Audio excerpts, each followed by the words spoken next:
Hello guys, Assalamualaikum warahmatullahi wabarakatuh. It's your boy Amir and I'm here today for the second episode of Beyond Classroom. And for today, we would like to talk about juggling classes and cameras live as a part-time photographer. Which means in this episode, we will talk about a student that is actually a full-time student in IIUM but also working as a part-time photographer. And if you want to know who is this figure is, it is Brother Muhammad Zaimuddin bin Zaidi, which is a second year student from KICT and also a part-time photographer. Welcome, Brother Zaim. Thank you, IUMTV, for inviting me. Alright, let's start with our first question, which is, can you introduce a little bit about yourself? Maybe about your background or what you study now and some sort of that lah. Hello, Assalamualaikum. My name is Muhammad Zaimuddin bin Zaidi and I'm from Gombak. And I'm in KICT second year student and I'm taking Bachelor in IT. In your studies like KICT, how can you relate your studies and your passion? I mean, how can a KICT student and just randomly being a photographer? So I will start by So I start being a photographer since I was in high school. So on that day, I'm only using my smartphone. So because I don't have money, because cameras is very not expensive. Cheap, very not cheap, you know, very mahal expensive. Yes. So on my foundation days, I started joining Creative Multimedia Club. I am one of the main boards, and then on foundation, that is really where I really into photography, you know. On that day, my friend give me camera to borrow, and then I start taking photos of events, like many events, like main events like Sukan Asasi, Smack in CFS IIM Gambang, and then I start to follow my friend also, go to wedding, go to events, big event, government events, and then I start to like being in this photography era, you know. Alright, so to conclude, like it is all started when you're using your mobile phone to capture those photo, those memories. So basically, you have transitioned from mobile graphy to the real photography by using friend's camera. At the first place. Yes, at the first place. I see. Alright, so maybe we can talk more specific about your photography journey. I mean, like, how did photography started to become part of your life journey? I mean, like, during your CFS days, during your college days, you used to borrow your friend's camera. But when you decide, like, I want to become a professional photographer, I mean, so when bila semua tu bermula? So there is this one story. So on that time, my friend moms called me and she said that can your son be a photographer for my anak dia punya engagement day, because their photographer cancel last minute. So on that time, like, I don't have any experience. That is my first experience being a photographer punya ni lah, job. Tu memang first punya lah. So on that time, memang I study on TikTok, the pictures, how the mood board, how the pose, semua study on TikTok. So Alhamdulillah, that day went smoothly, and I also brought my friend that day to cover me if anything happens. So Alhamdulillah, my friend's mom said, okay, the picture is beautiful. So on that day, I want to become professional photographer. You decide to become professional photographer. You start to taking job. You start to like accept your clients' request. Just like that. Alright. So the third question. We move to the third question. What sparked your interest in photography in the first place? Was it just like it started because you make it as a hobby, or you want like you scroll TikTok and suddenly like I want to become a photographer. It's very cool to be a photographer. Or orang kata sekarang macam estetik lah untuk jadi photographer sekarang ni. So macam mana boleh mula-mula sekali jadi? So one of the reason is because my friends, dia selalu suruh I takakkan gambar dia orang. So when I takakkan gambar dia orang, they always like puji, cantiknya, so beautiful your picture semua. So like that makes me like I want to be a photographer because I like people when they puji me lah, gambar cantik, semua benda you pada takak gambar, you can go further in this bidang. So basically to conclude, like you have that a very good art of seeing, right? So when you have a good art of seeing, it will make you have that tendency or that probability to have a good skill in capturing photo, right? So basically semuanya berkaitan dengan art of seeing lah. And to talk about art of seeing, I think is a gift actually from God lah. Macam tak semua orang ada art of seeing actually. Alright, so we move to the next question, number 4 question, which is we talk about time management. How can you manage your time while being a full-time student and also being a freelance photographer? How can you describe the way you manage to jaga masa ataupun the way you balance your masa between your studies and also your job? So basically when you are becoming a photographer, your masa bukan saja at the event day. You must go home, you must go edit, you must hadap laptop, buka ni, memang I must say memang full. So for me, I do job in weekends only. So weekday memang full study. I see. So after because one of thing I like to do things like memang after work memang I buka laptop, terus masuk laptop terus edit. So kadang-kadang I tak suka tangguh kerja lah, senang cerita. So memang when I open laptop, cucuk pendrive SD card, terus edit. And then maybe take times like 2 or 3 hours lah to complete the editing. If photos lah, if videos maybe take longer lah. But usually if I'm kalau very tired at work, maybe I will do my work at night lah, and on the weekdays after class ke. I see. Does your client know that you are actually a full-time student? I mean like sometimes ada tak ada orang macam push you untuk siapkan the editing, but they know actually you are a full-time student. Okay, so sometimes they do ask me how old are you, nampak macam muda. But ada je orang kata macam 30 semua.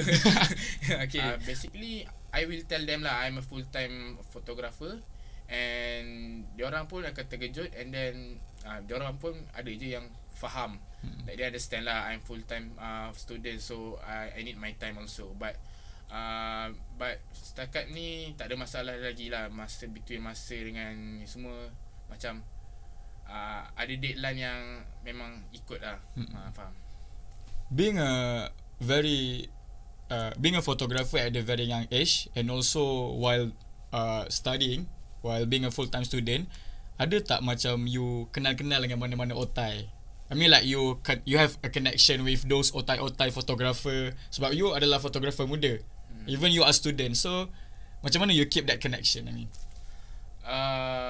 kenal-kenal dengan otai tu ada, but mostly yang tak rapat lah. Cuma yang I respect kat sini, dekat IIUM community ni pun ramai fotografer hebat sebenarnya. So memang kita start follow dia start follow kita. So memang kita orang, we always share our thoughts, we share tukar-tukar pendapat, and then komen-komen gambar what we can do better, apa yang kurang kita kritik dia orang punya gambar. So dekat community IIM pun I think they have that name is IIM Creative Community. So dia orang can gather all photographer and then critics picture. So you mean the critics is some sort of positive criticism yes, lah to make your photo lagi bagus lah next ni. Yeah, it's a very good environment lah kita nak kata. Even in your campus also, IIUM also, we have that photographer punya community together, kumpul, and also teaching each other about how to create a very very good shots. And also because for me, I believe Zaim pun percaya yang a good picture equals to a good memories, I think. Yes. So to have that good memories, sometimes the photographer play a very very vital role to give a good memories or a good remarks to the client, especially. Alright. So for the next question, being a photographer while you are still studying, right? So do you think that menjadi photographer waktu muda-muda ni give a very good advantage or sebaliknya? Okay, so being a photographer still in young age kan, so I will say that yes, it is a very good advantage because you meet clients, you meet new people, you have connections. Because when you know people, you have cable connection. Easy to go there, easy to go here, easy right? to get there, easy to get this. Yeah.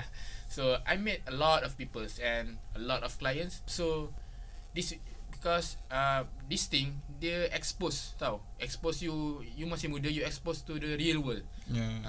So you belajar apa itu adulting sebenarnya. Adulting lah. So at young age you cari duit, penat, kerja pagi, keluar pagi gelap, balik malam gelap, lepas tu malam sambung editing.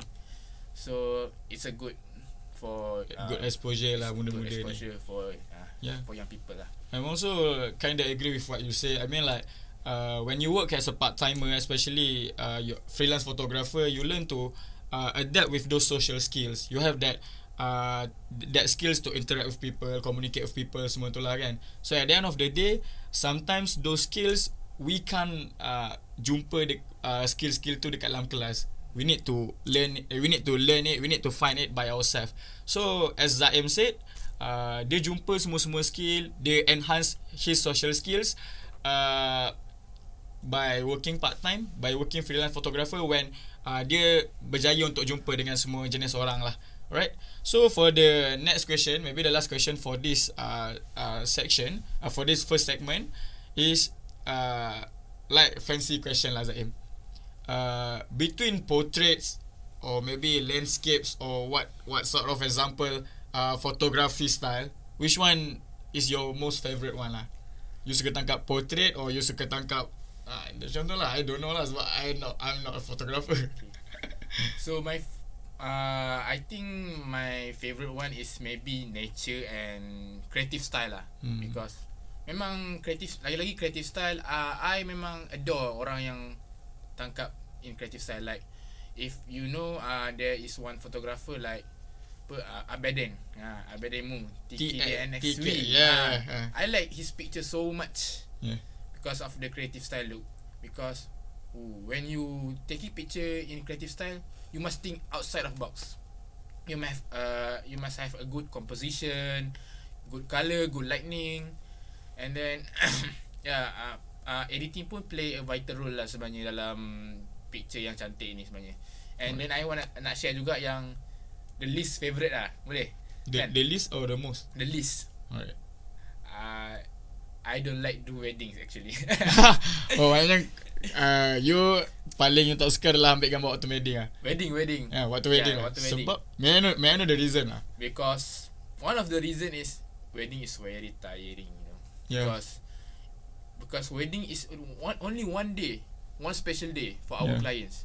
So we need to really focus on them. So if something goes wrong, done. You know what I mean, kan? Yeah. And sometimes like the pakcik-makcik and also the the kids and also some random people that doesn't pay you, tiba-tiba macam ask you to take their photos.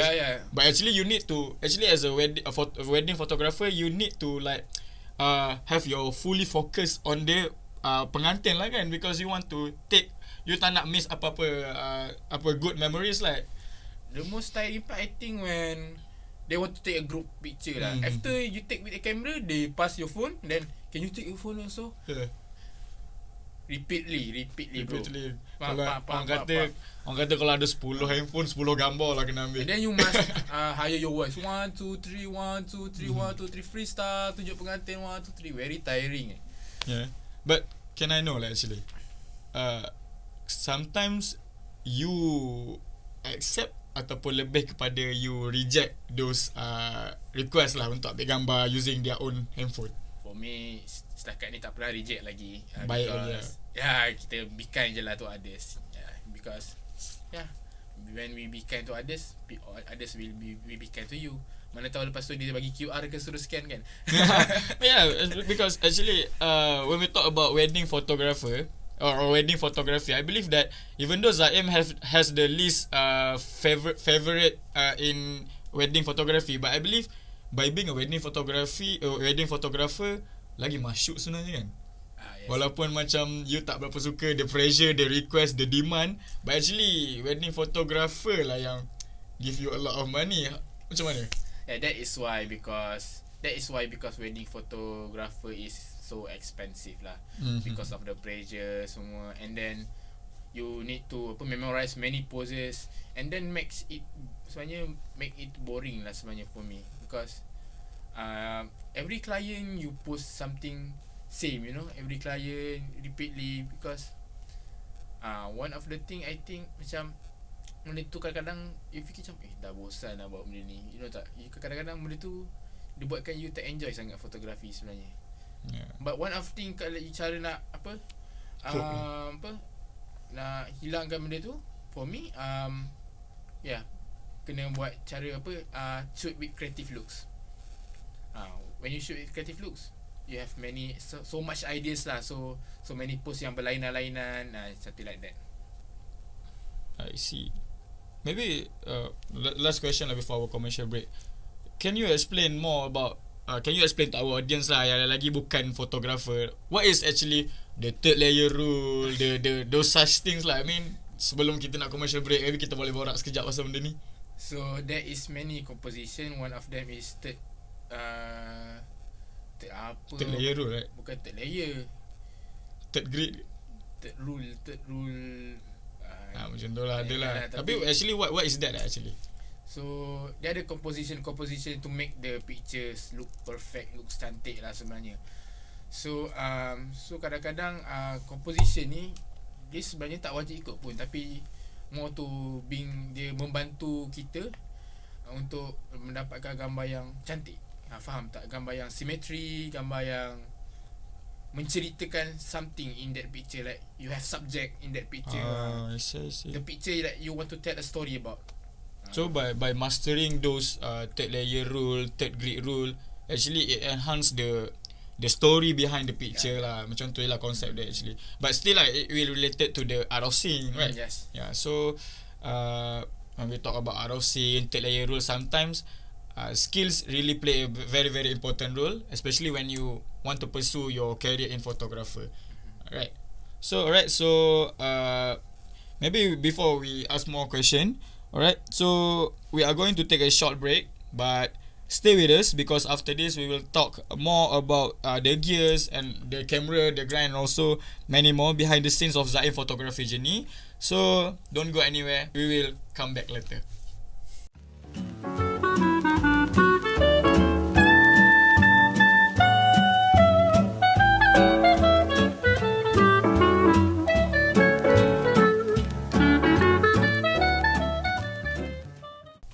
Welcome back, guys. So based on our previous discussion for our first segment, we already know about some like Zaim's background, what's the reason he started to become a photographer, and also many more. Alright, so for next segment, we will dive into like what gears or what camera and also the equipments that Zaim use while working as a photographer. Right. So before we enter to that segment, before kita tahu kamera apa yang Zaim pakai semua ni, maybe we can start with like, what are your favorite moments? Actually, what your moment paling you ingat while working as a photographer? So you want good or bad moment? Maybe we can discuss both. Both. We can borak pasal both. Okay. the best moment in my photography journey is I pernah work for TV3 punya job. TV3 punya I job. remember this. At that time, career fair event, if I'm not mistaken, at PWTC. So that time, many datuk KPT, datuk ni come to the event, and I'm being the main photographer. Can you imagine? Main photographer of TV3 or Can you imagine? Basically, photographer of TV3 and photographer of the main event lah. So can you imagine that I'm a full-time student being that in that position. So very pressure lah at that time semua. You jumpa datuk-datuk semua. Lepas tu you kena confront many people on the stage, take picture together, stage group photos kan? So memang nervous lah. Especially when you are very very young, 20 years old during that time. During that time, 20 years old. Still 20 years old, but have that capability to become one of the main photographer for a very very big event under TV3, right? And also my pictures at Instagram TV3 and your picture has been featured by TV3 punya Instagram, right? Yes, and very their website lah. Yeah. Okay, so that is one of the best moment lah in my photography journey. So the bad one, I think maybe people didn't pay me. People didn't pay. Yeah. Yeah. So I have many clients that they didn't pay me yet until now. Until now, like I think 5 figures lah juga.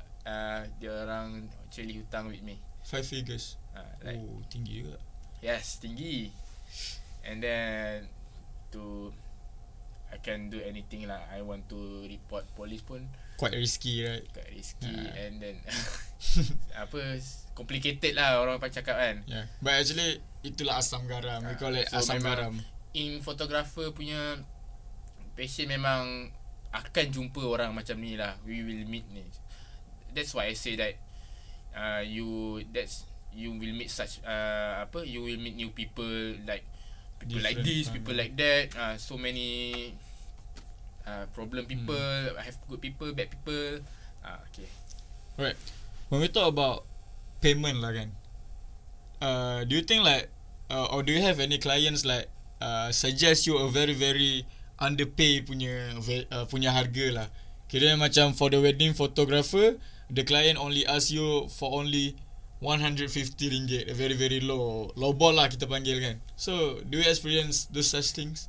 Yes, there is many clients that lowball me lah. So one of my TikToks I think going viral that day. If you know lah, that I put a screenshot of my client's message that he want nikah sanding RM300. Nikah and sanding RM300 only. With transport lagi. So then beside the picture I put my gear, my gear price. Yeah. And then to let the people know actually the equipment, the gear you use is not very very cheap. And to have that RM300 only is very very not suitable by like you have a very very expensive gear and equipments just for RM300 is very not worth it lah.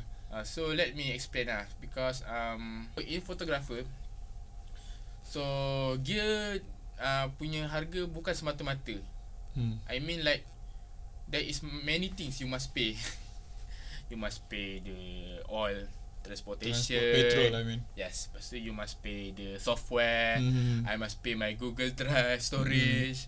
I must pay my time, my electricity if I'm at home. So yeah. Still lah, because you are still a full-time student at a very young age, you want to pursue your career as a photographer. So sometimes parents still one of your sources lah to cater those expenses, right?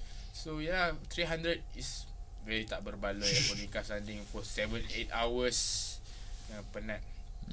Yeah, tapi itulah asam garam dalam business kan. Alright, anyways, so alang-alang we talk about equipments and gears and camera. So maybe it's time already, like we want to know what camera do you use, what equipments yang you kata mahal tadi tu can you show it to the audience lah? So can I story a bit about my first equipment? Yeah, sure. So my first equipment, I'm using Canon 1300D. So that is my friend. Equipment. Shout out to her. And I'm only using kit lens. So kit lens is the most basic lens. If you open a box, standard lah. New camera, you will get the lens lah. The standard one, the very cheapest one lah in the market. So that is my first gear. Your first gear, price I don't know because I borrow from my friend. Oh yeah. My friend give me borrow such a long time. I don't know. She doesn't use it. Because actually she also doesn't want to pursue the career as a photographer, so she let you borrow lah. In the CFS journey, I think 3 sem I hold her camera, you know. Yeah. She doesn't minta balik. Biasa tu. So after CFS, I pulangkan balik lah kamera tu dekat dia. So masuk, you bought your own camera lah after that. So in Gombak, I started degree kan. Before I started degree, I bought my own camera. That time I used A7 II. Sony A7 II full frame. Alright. And then I bought 50mm lenses. 50mm lens, Sony f1.8. So that is my very official camera lah. First camera lah. First very official camera lah. How much? The price? Roughly 3. Including the lens Roughly like 3k something, but 3,000. 3,000. But all second hand. Second hand lah. Second hand. Yelah for a very new. First timer. Yeah, first timer. That time I didn't pursue any like job. Those big events ada lagi lah. Just for fun lah sebenarnya. For my activity in IIUM, for if I want to be a media in event in IIUM like that lah. Pabro lah, we call it as Pabro here Pabro, in IIUM, Publication and Promotion. So next the latest one here I have. Yeah, in front of Can you show to the audience camera? Okay. What brand is this? Still Sony. So this is still Sony because Sony is in my heart. Why not Nikon? Nikon is okay, but I like the Nikon, but the mirrorless one lah. But the mirrorless one. The DSLR a big no lah for me. But Nikon mirrorless is more expensive, I think. Yeah, memang lah. Because it's new. Okay. It's the new one. So talk about my gear. This is my gear. I have here that is Sony A7 III. I bought it last year new, like 5.6, 5.8k. 6.5 5.6 around 6,000 lah. Around 6,000 lah. Around 6,000 ringgit. New, I bought it new. And then it comes with Tamron 2875. The lens f2.8 lens. That is, I bought it second hand, 2.6, 2.3, like 3k also. Okay. So sum up the total, so, like 8-9k lah. Camera and lens only. Okay. Kita tak borak lagi pasal additional gear, the gimbal, the software. Yes. So what you see here is speedlight.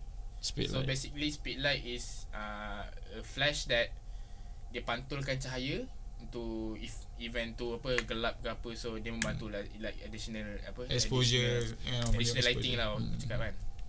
And then this cost 1k. Godox V1. 1k. So basically yang I pegang ni semua dah around 10,000 lah.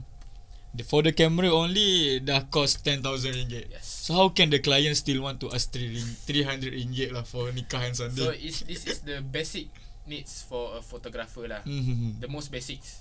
The camera lah. The camera and also the flash. And then what I have here, the additional gear lah. Let me take a look. Alright. This is what people call gimbal. So this is DJI. Gimbal or gimbal? The pronunciation. I call it gimbal. Gimbal lah. I don't know lah. the correct one. Brand DJI. So DJI RS3 Mini. So this costs around 1,000 also. So this is more 1,000. So this is more to videography, because I'm still learning in videography, and I want to keep it learning because I want to open more source of income. Open more because when you learn two things, more opportunity come. Yeah, more opportunity will come. Yes. Alright. So for the gimbal, actually, if you still want to take picture or you want to pursue as a photographer, do you still like use the gimbal actually during the event, or it will look like a very awkward, or you know what I mean? So this gimbal is only used when I'm doing videography job. So right. if I doing a photo, I don't bring my gimbal lah. Basically. So, okay lah. This is a very fancy question, and I think a very cute one question lah. Do you have any name for your camera? Name Nico for my camera, Baby ke, you know what I mean? Because I believe your camera has a very special spot in your heart. We have a very good memories. Yeah. So yes, I have a very special name for my camera. I call it 𝗕𝗘𝗬𝗢. Yeah. I think I know what the reason like actually behind the name of 𝗕𝗘𝗬𝗢. So let's not talk about it. But for your first camera, do you have any special name for it? This is my second for camera. her or for him? Oh, for the first camera, I don't really like the camera actually, so I don't have any special because I bought it second hand, so there is many problems. So I like. Okay, when we talk about second hand camera, do you believe like I mean like the market for the second hand camera still ada dekat market, or macam mana? Or susah nak cari ke apa? Kalau jumpa pun banyak problem, or can you describe more? Basically for my advice lah, for beginner yang nak start photographer, please buy second hand camera first. If boleh je nak buy apa first hand, but second hand camera pun okay to learn first, to learn about photography, to know the basic functions of the camera. So that things very important lah sebenarnya. And then sebab because I pun start dengan second hand, dan sekarang ni pun tak ada masalah pun, okay je. And then for the price for the second hand camera, for me there is a lot of difference lah, because the A7 II yang I bought like 2020.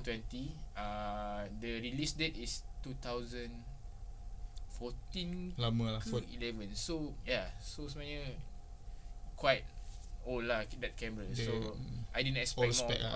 So you nak expect lebih-lebih pun tak boleh juga kan, asalkan boleh capture okay lah kan.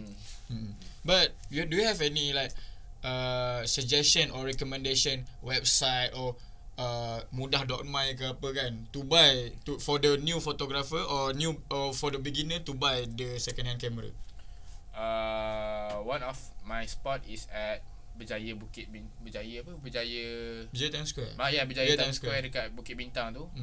At the 7th or 8th floor there is a lot of camera shop. Like full camera shop. One of the shop is there named ACCE, if I'm not mistaken. The owner is named Uncle Chua, orang panggil. Uncle Chua. Kalau orang-orang memang kenal lah situ. Otai yang jual kamera lah.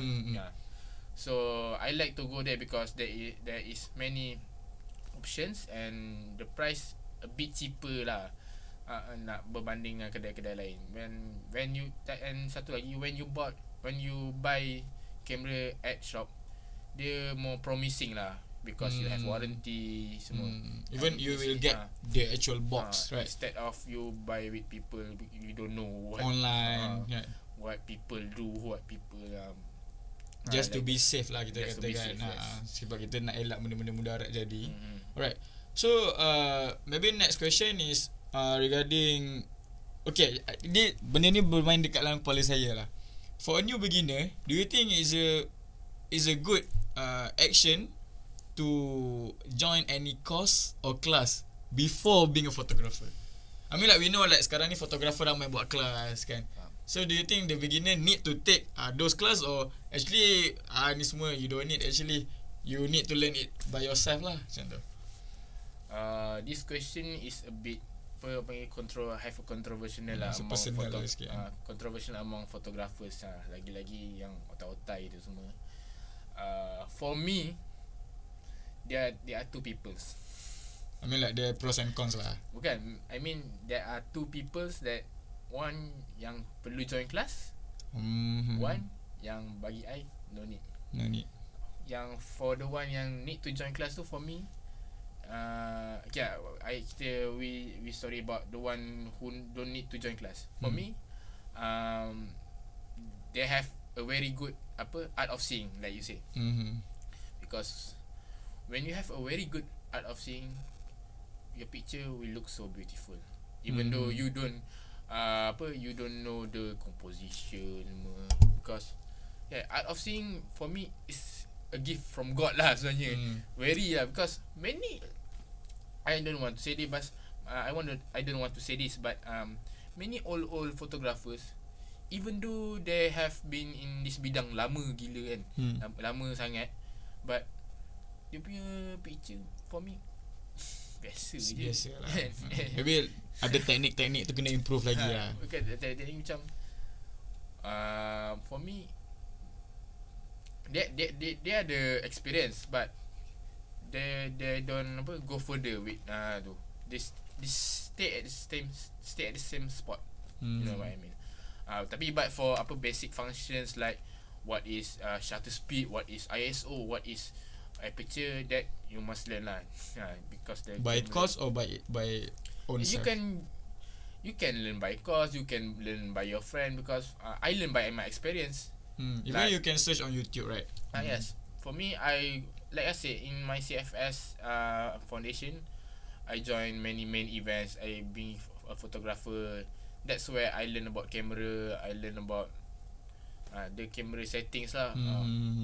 What the camera can do, what the camera can do. But sometimes, to conclude, like those people that have art of seeing, better not to join the course. But people yang memang tak ada that art of seeing, orang kata they don't have any bakat on related to photographer, maybe it will be nice if they are joined first the course, because I believe like talent is talent, but sometimes hard work can beat talent. Yes. Even in photography, photographer scene also, hard work can beat talent. So semua benda kat atas muka dunia ni ada pros and cons, right? So if you want to take, it's okay, but if you think that you don't need to take the course, it's also fine, right? Yes. So as you ada take apa-apa? For me, I learn by experience lah, like I said. Learn by experience. Yeah. And learn by TikTok also. Faham. TikTok really helps me lah sebenarnya, because I like to see, because in TikToks when you search macam photography, wedding photography, there is a lot of ideas that people post, and then you can learn, you screenshot, you put on notes, you buat mood board, you study at night before going to events. Okay. Tomorrow I want to do this post like that lah. Alright. So I think for this segment, that's a very very long segment, and also long kita kata long conversation lah. So we'll be right back, and don't forget to still stay tuned in our episode, and see you later.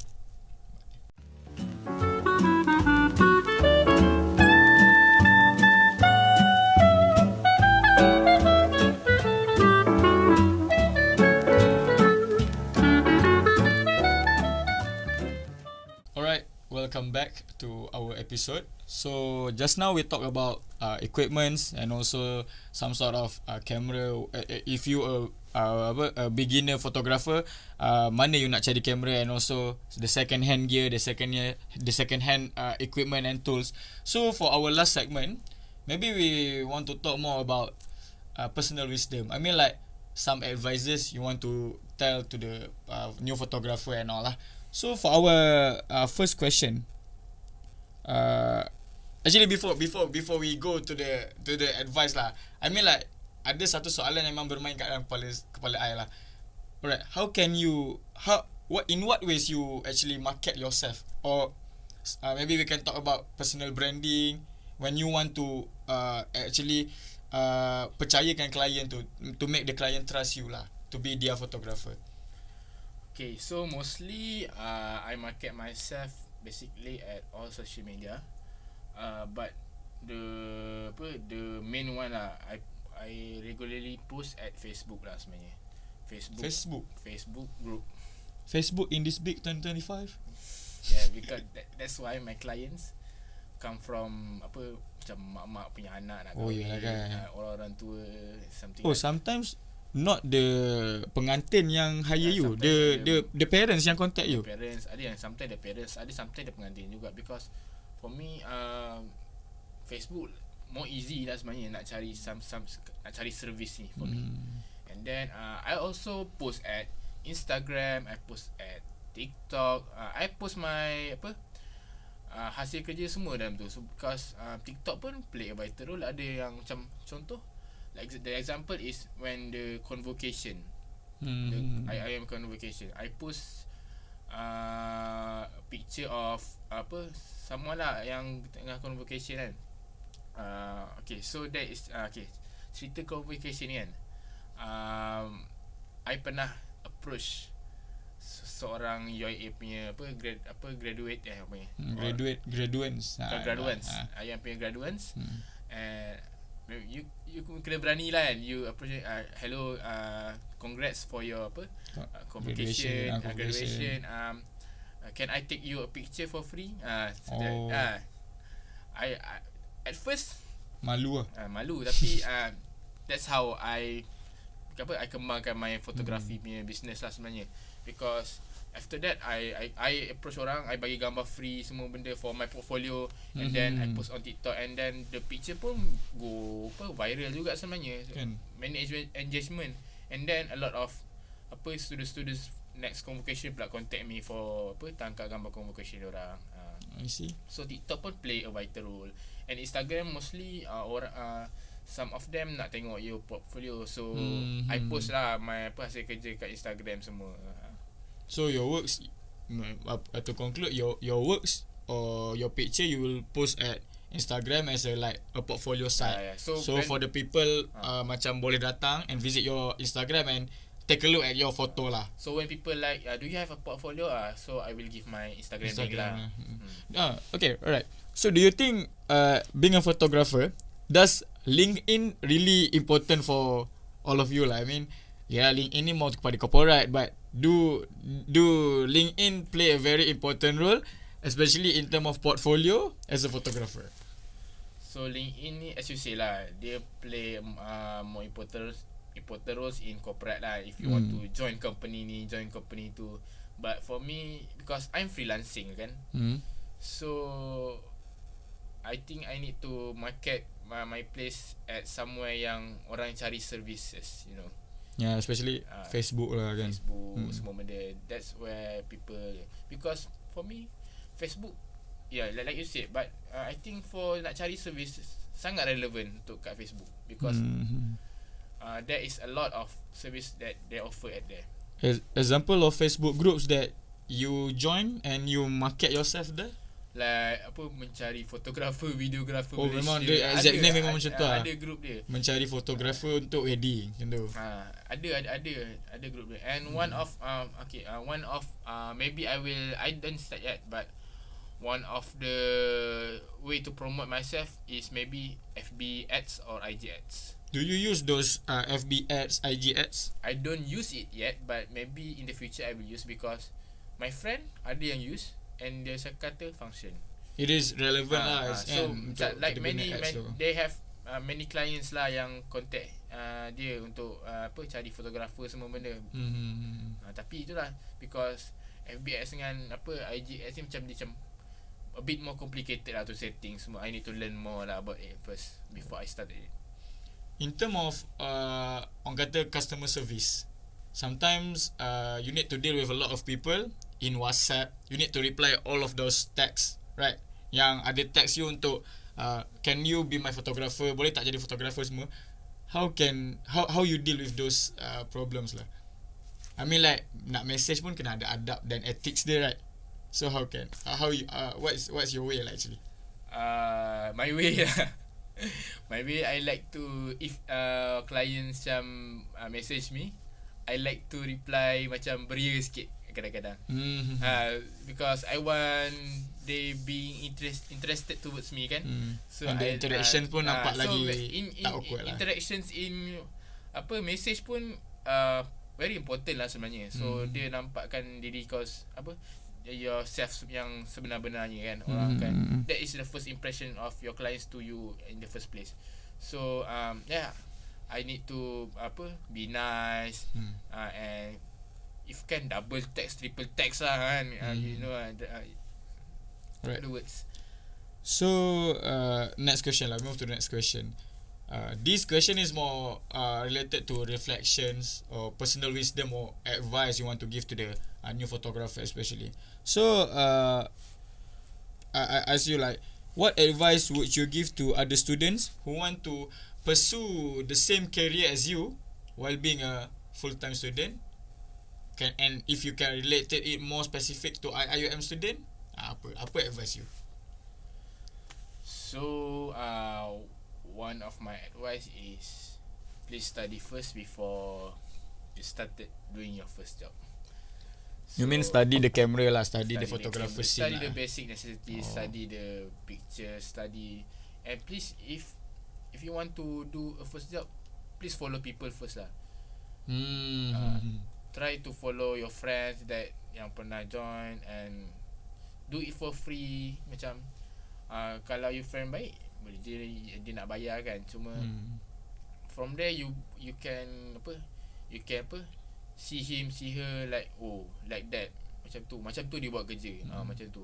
Because I believe sometimes the first step is actually a very very hardest step. I mean, like, hardest step ni maksud dia sometimes you need to work without you get any payment.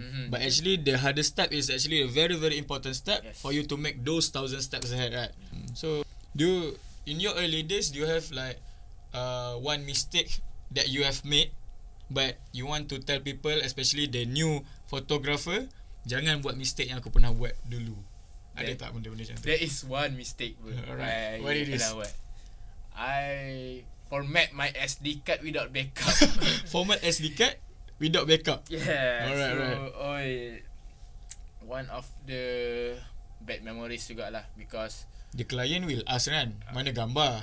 Yeah, the client will ask mana gambar, and then your answer? Yes, that time I try to recover first lah using software, but I cannot fully recover. Just like half of the pictures that I dapat.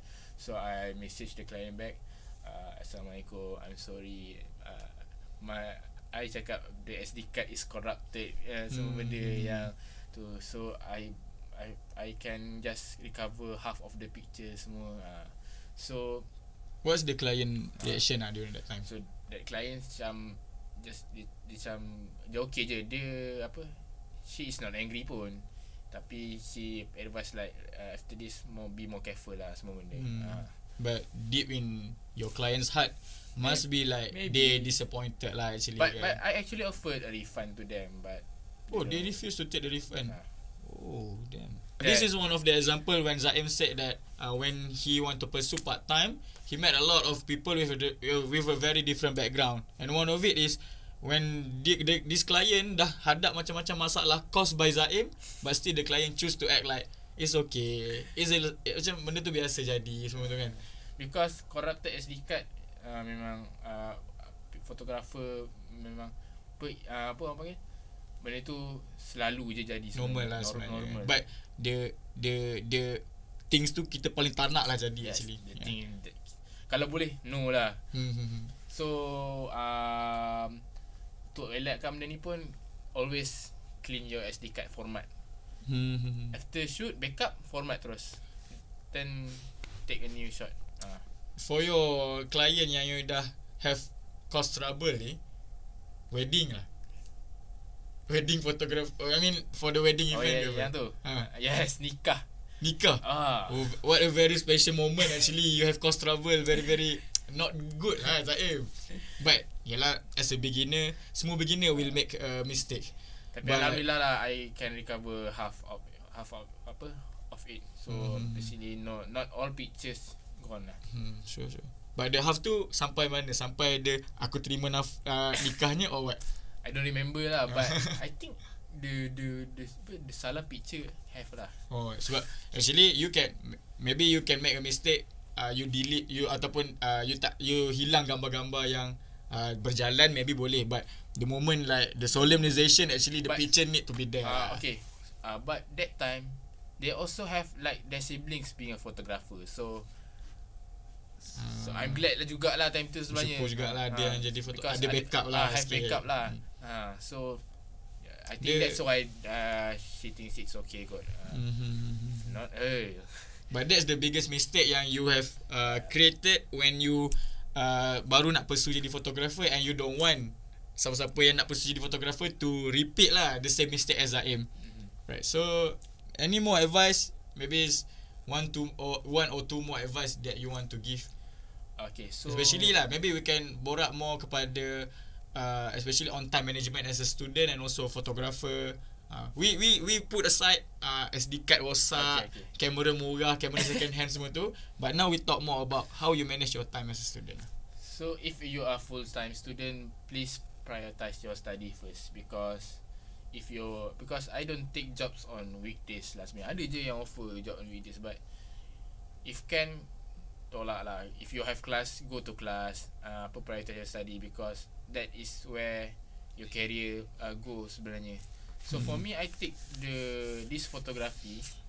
I'm being a photographer just for freelance, because in the future I want to work what I learn, in my course, like in IT.